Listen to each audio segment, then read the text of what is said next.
সম্প্রতি উচ্চ আদালতের রায়ে দীর্ঘদিন অপেক্ষার পর অটোনমাস ডিস্ট্রিক্ট কাউন্সিলের ভিলেজ কাউন্সিল নির্বাচনের দিনক্ষণ ঘোষণা হয়েছে। আমরা প্রথমেই উচ্চ আদালতের রায়কে স্বাগত জানাই। তৃণমূল স্তরের আদিবাসীদের ক্ষমতায়ন এবং প্রশাসনিক কাজে অংশদারিত্ব, প্রতিনিধিমূলক যে তাদের অংশগ্রহণ, এটাকে নিশ্চিত করেছে আদালতের রায়ে। এটা অত্যন্ত দুর্ভাগ্যজনক যে বিগত প্রায় এক দশক ধরে ভিলেজ কাউন্সিলের নির্বাচিত প্রতিনিধিরা তারা তাদের দায়িত্ব পালন করতে পারেননি। আদিবাসী জনগণের উন্নয়নে যে কাজের যে মূল স্রোত,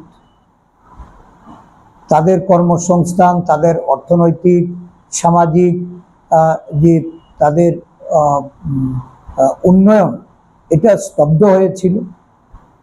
এই আদেশে নির্বাচনের মাধ্যমে আদিবাসী জনগণ তাদের প্রতিনিধি নির্বাচন করে তাদের দায়িত্ব অর্পণ করে উন্নয়নের দিকে তারা যেমন যেতে সক্ষম হবে, সাথে সাথে জবাবদিহিতার জন্য জনপ্রতিনিধি বাধ্য থাকবে।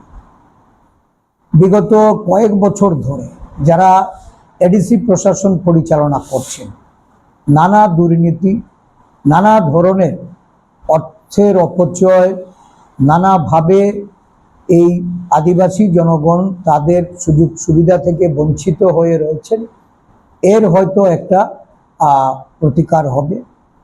নতুনভাবে ভিলেজ কাউন্সিলগুলি নির্বাচিত প্রতিনিধি পাবে এবং সারা রাজ্য জুড়ে এই ভিলেজ এলাকার যে উন্নয়নের এটা গতি পাবে।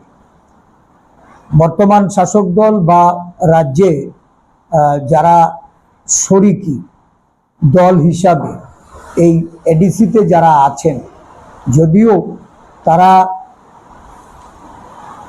ওই আদালতের রায়ের মাধ্যমে সেখানে নির্বাচন করার যে প্রক্রিয়া, সেই প্রক্রিয়াতে যেতে হয়েছে, কিন্তু শরিক হয়েও এই বিষয়টা নিয়ে তারা কখনো সোচ্চার ছিলেন না।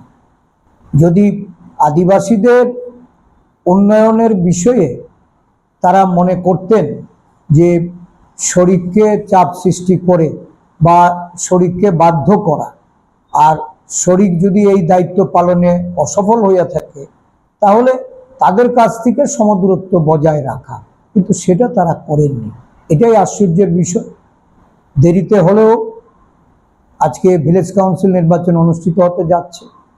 ত্রিপুরা প্রদেশ কংগ্রেস তার শক্তি অনুযায়ী, সাংগঠনিক শক্তি অনুযায়ী এই নির্বাচনে লড়াই করবে।